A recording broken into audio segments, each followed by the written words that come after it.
एक ऐसी किताब जिसमें यह भविष्यवाणी की गई है कि चीन 13 मुस्लिम देशों के साथ मिलकर भारत पे हमला कर देगा और ये तीसरा महायुद्ध 6 साल 6 महीने तक चलेगा, जिसमें भारत की जीत होगी और भारत दुनिया पर राज करने लगेगा। कौन सी है किताब, आइए जानते हैं। दरअसल इस भविष्यवाणी करने वाली किताब का नाम है भविष्य मलिका, जिसे 14वीं से 15वीं सदी के बीच संत अच्युतानंद जी ने लिखा था। इस किताब के अनुसार साल 2024 में जब शनि मीन राशि में प्रवेश करेगा, तब से लेकर साल 2030 तक का समय भारत के लिए मुश्किल भरा रहेगा। इस बीच भारत तीसरे महायुद्ध में उतरेगा, लेकिन युद्ध के अंत में चीन के कई टुकड़े हो जाएंगे, भारत पर कई परमाणु हमले किए जाएंगे और तो और उड़ीसा में मौजूद जगन्नाथ मंदिर की सीढ़ियों तक पानी आ जाएगा। यही नहीं, इस किताब में ये तक लिखा गया है कि इस महायुद्ध के विनाश के बाद भगवान कल्कि भारत के संभालपुर नाम के गांव में प्रकट होंगे। इन सब बातों पर विश्वास करना आपके हाथ में। हम सिर्फ उस किताब और उसमें लिखी गई बातों के बारे में बता रहे हैं।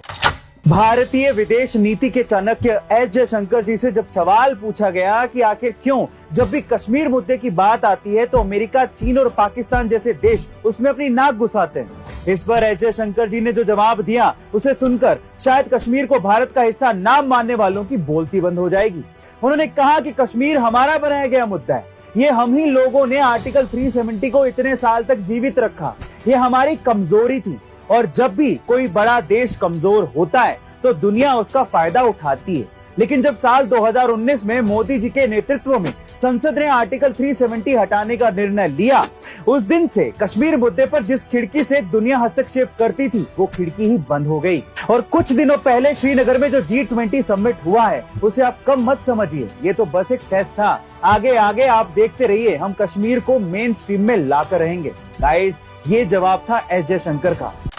भारत अब चांद की ऊंचाई के बाद समंदर की गहराई नापने की तैयारी कर रहा है, क्योंकि चंद्रयान 3 मिशन के बाद भारत अब समुद्रयान मिशन भी लॉन्च करने वाला है। इस मिशन के तहत भारत पहली बार अपने रिसर्चर्स को समंदर में रिसर्च करने के लिए भेजेगा, ताकि समंदर के नीचे मौजूद मिनरल्स का पता लगाया जा सके। जिस वाहन से रिसर्चर्स को समंदर के अंदर भेजा जाएगा उसे मत्स्य 6000 नाम दिया गया है। 6000 करोड़ रुपए की लागत से बनाया गया ये भारत का पहला मैन्ड मिशन होगा, जिसे साल 2026 तक लॉन्च कर दिया जाएगा। और इस मिशन के तहत समंदर के अंदर मौजूद मैंगनीज, कोबाल्ट जैसे मिनरल्स का पता लगाया जाएगा, जिससे भारत की अर्थव्यवस्था को काफी फायदा होगा। वैज्ञानिकों के अनुसार हाल ही में जिस टाइटन सबमरीन का हादसा हुआ था, उससे कई ज्यादा एडवांस टेक्नोलॉजी इस मिशन में इस्तेमाल की गई है और इसलिए टेंशन की कोई बात नहीं है। भारत जरूर इस मिशन में विजय पताका फहराएगा। आपका इसके बारे में क्या ख्याल है, कमेंट सेक्शन में जरूर लिखिएगा। मिलते हैं अगली वीडियो में।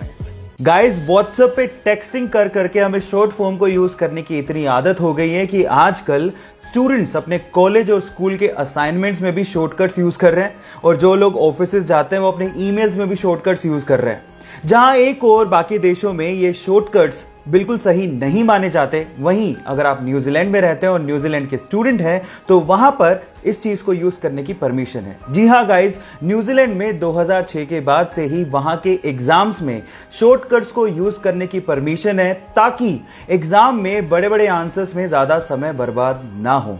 क्या आप लोगों को भी लगता है कि हमारे देश में भी एग्जाम्स में शॉर्टकट्स को यूज करने की परमिशन होनी चाहिए? चैट सेक्शन में लिखना मत भूलिएगा।